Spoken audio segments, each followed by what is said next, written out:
What's up guys, welcome back to Finance to Fly. My name is Luke and I'm here to help you elevate your travel while minimizing your spending. Today we're going to be doing something a little bit different than we normally do. We're going to be comparing the top 3 airline cards from each issuer of United, American Airlines, and Delta. Let's jump in.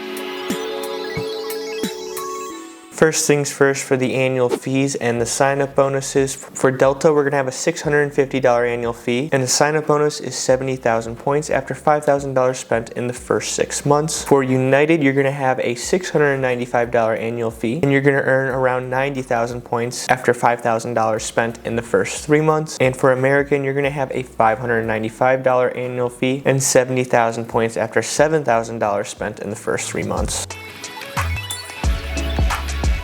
Moving on to earnings rates, we're going to go down the list. For Delta, you're going to earn 3 miles per dollar spent on all Delta purchases and 1 mile per dollar spent everywhere else. For United, you're going to earn 5 miles per dollar spent at hotels that are booked through the travel portal that are under the designation Renowned Hotels and Resorts. You're going to earn 4 points per dollar spent on all United purchases, 2 points per dollar spent on dining and other travel, and then 1 point per dollar spent everywhere else. Then lastly, for American Airlines, you're going to earn 10 miles per dollar spent on hotels and rental cars booked through their travel portal, 4 points per dollar spent on American Airlines purchases, and then 1 point per dollar spent everywhere else.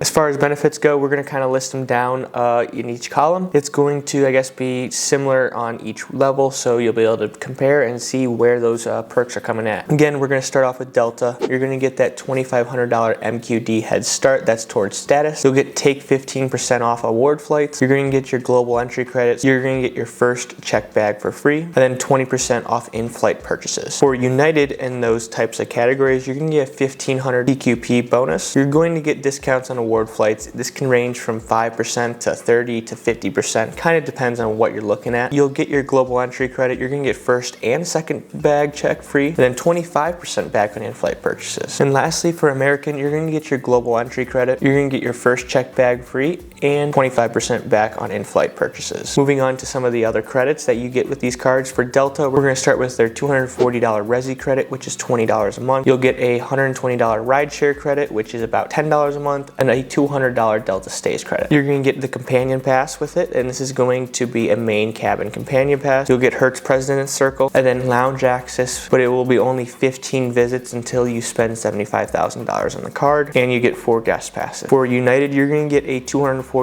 Instacart credit, and that's going to be about $20 a month. You're getting $150 in rideshare credits, which is $12 a month, and then a $200 Renowned Hotels and Resorts credit. You'll also get $100 with Avis and Budget. This is going to be 2 $50 credits per year per rental, a $200 JSX credit, Avis President's Club, and unlimited access to United clubs and lounges. And last but not least, for American Airlines, you're going to get a $120 Grubhub credit, which is $10 a month, a $120 Lyft credit, which is $10 a month, and then a $120 Avis or Budget rental car credit. You also get lounge access to their Admiral clubs. And all the cards, they all have no foreign transaction fees. So now that we've covered the sign-up bonus and the cards and their benefits, let's talk about my thoughts and comparing and contrasting each of these cards. Usually we do redemptions, but I figured with this being a comparison video, you don't really need to see redemptions just to compare to the cards themselves. And so we'll start with comparing the sign-up bonuses and the annual fees. For the annual fees, you're within $100 of each other. I don't think it's going to make a big difference if you pay $550 or $695 when you're getting a lounge access card and all that stuff.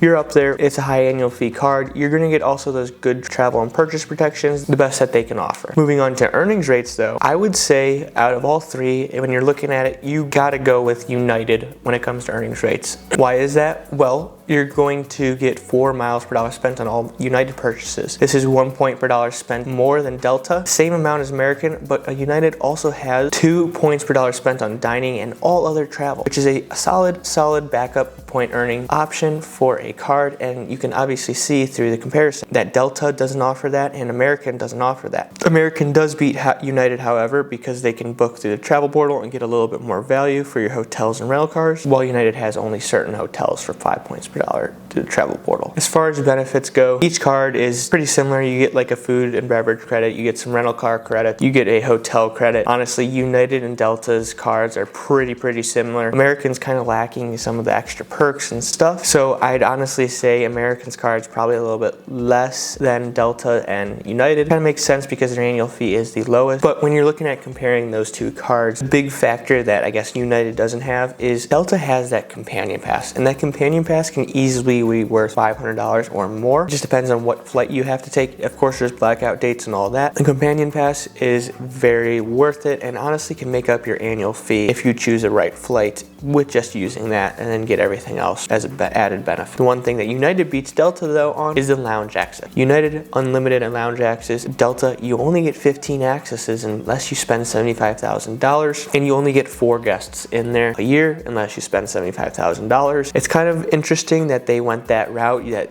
you kind of are limited. I know if I'm paying a $650 annual fee card, I'm going to want to get into a lounge whenever I want to. I traveled a decent amount last year. I took over 80 flights, which was my personal record, and a lot of those were with layovers or me getting to the airport early enough to go to a lounge. I would have only been able to get into a lounge with 15 times. Probably wouldn't have done that. I also don't get to the airport that early. I don't take that long of connection, so I don't really use lounges. I think I only was in a lounge probably 10 times last year out of all those flights. So there's kind of give and take. If you do travel Delta a lot, you take longer layovers and you get to the airport early at one of the airports with a lounge, yeah, you're probably going to be wanting to get a more value out of it. I mean, 15 visits is not a lot if you travel all the time. If you travel all the time for work, but you also can't put $75,000 on spend, you're kind of getting edged out there, and that kind of sucks, but I understand why Delta's doing it because they don't want a million people in their lounges. You go to United's lounges, unless you're going at an off-peak hour, you're packed, you're not getting a seat, and the food is picked over, and it just, you know, it's cramped. Delta, they're trying to avoid that. I think they still have that issue when it's peak hours, but it's nice to see that they are trying to limit it in some sort of way. I think the 15 it's an interesting number. I would honestly have to hear from people that actually have the card and have been limited by the 15 or have not been limited by the 15 in order to really understand what that is and how that affects it, just because I don't have the Delta card and I don't fly through Delta enough to be at their lounges 15 times a year. So personally, if I were to get the Delta card, probably wouldn't use all 15 lounge passes. I would use the companion pass, which is a nice added value to make up for that 15 lounge limit unless you spend $75,000 or more. In all honesty, I'd say out of all of them, I would probably stay away from American Airlines unless you are living in a hub of American Airlines or travel there all the time. American Airlines just doesn't offer the same benefits that United and Delta does.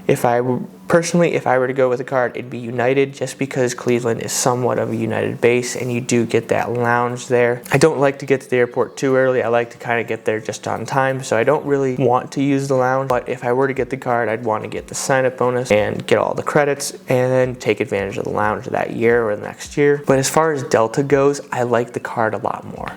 Reason why: you get the lounge access, you get all the credits, and you get that companion pass.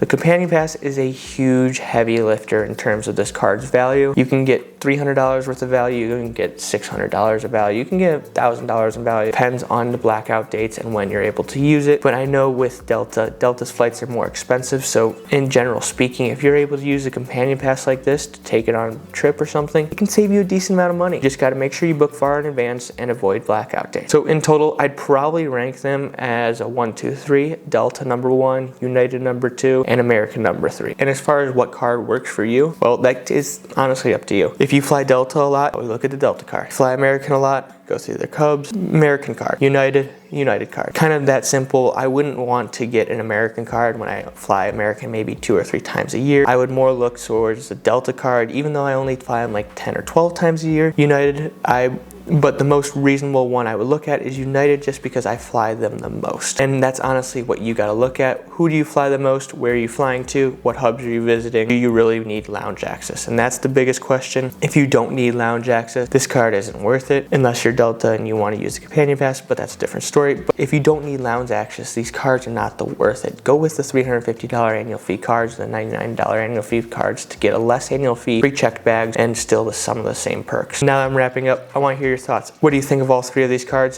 Do you think I got the order right? Do you have any of these cards? Let me know down in the comments below, and if you could hit that like and subscribe button, it would be greatly appreciated. Until next time, have a great day.